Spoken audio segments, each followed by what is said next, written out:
This is the pinnacle show of our European tour. We're at the Round House Theatre tonight with Tourist. Quite a big floor package we've designed for this one, and really kind of pushed the boat out with production. We've got, as you've seen, a mixture of Magic Blades, X4 bars, Pointies, Diablos, and then that's incorporated with the house rig, some Aura XBs on the floor as well, atomic strobes. I like my old school strobes, can't go wrong with that. I'm using my touring Titan Mobile rig with a multi-user backup with the House Arena system, a mixture of analog lines and streaming ACM. And then we've got another system we've incorporated 3 days ago, which is MIDI triggers. That Tourist triggers from stage, and that fires cues that he wants at specific points, which makes my life a hell of a lot easier, to be honest with you. Then we've got the rest of the house rig to play with, which is fantastic as the venue's fully spec'd. I love the Round House.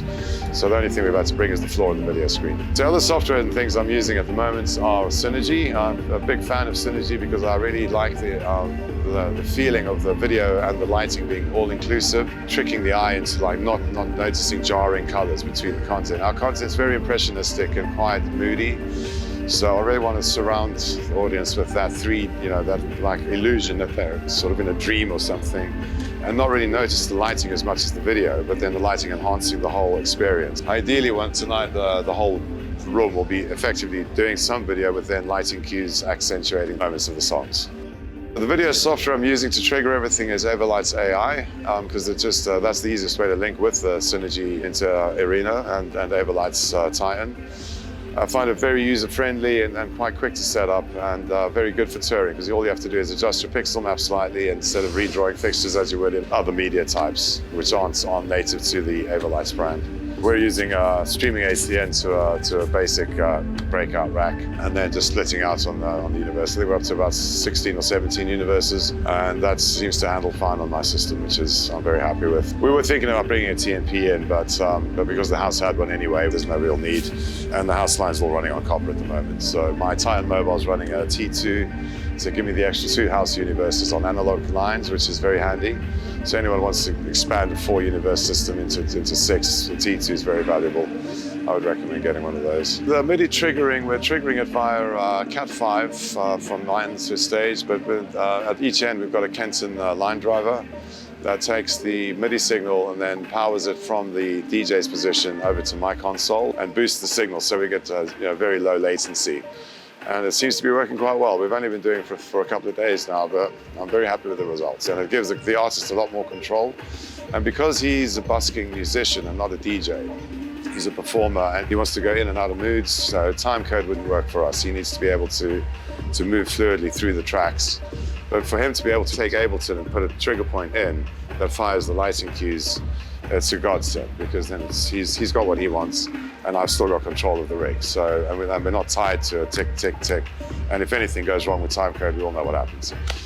Restarting a system when you live it, as I think everybody knows, quite a tragic experience. I've used Avolites for years in clubs and live situations, and I find it very versatile and very buskable. It's quick to set up. Blind mode works really well. Keyframe shapes have saved my life so many times, I couldn't tell you. So it's a great desk if you want to really flash buttons as opposed to run cue stacks. I think the possibilities are endless. It's really nice if you're using a lot of pixel batten stuff. I find that these days, if I'm using a lot of pixel heavy fixtures, instead of recording hundreds of pixel map shapes or pixel shapes in the mapper, once I've got it into Synergy and I've got a bank of stock clips, I can then very easily and very quickly create quite complicated patterns that take the color, and then I can also control the color via the pixel layer. So I've still got color control, but then the intensities and everything else, I can stack a few banks of media up, and then it just looks amazing, especially if you get your map correct. Shows like this, obviously the artist has spent a lot of money on content, so he likes to have that quite well tied up, and it just ties the whole experience into one thing, as opposed to having hard colors and then trying to mix them over the top of each other. And the nice thing as well is if you're using an external VJ, you can just put a capture card signal into AI, and then I can take, for instance, a Glastonbury Limbic Cinemas content, put it over my lights, and then it ties our show together. But then I can take it out and then still do crazy lighting stuff, and then bring it back in to be more subtle and more arty with the video content. When I'm designing a show, I'll think of the music in terms of what it needs. A lot of my shows, I have a certain amount of fixtures that I need to have, in terms of you need your base of washers and spots.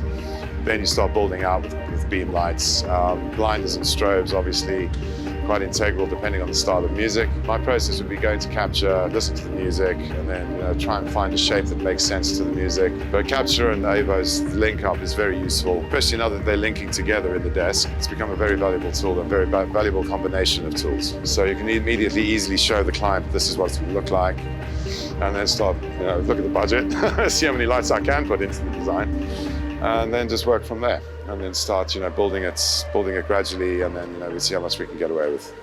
I just feel that I think I play it more like you play an instrument. I think, there's moods where it feels like it needs to come down. I like symmetric positions for this kind of music. I like to make it look quite classic and quite dark and moody. Colors are very important in terms of the content.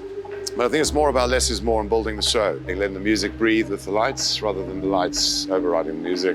I do love my strobes when the moment comes, then that's when you smash them in the face. But generally I like to paint more with this show and be more soul, I think is the word.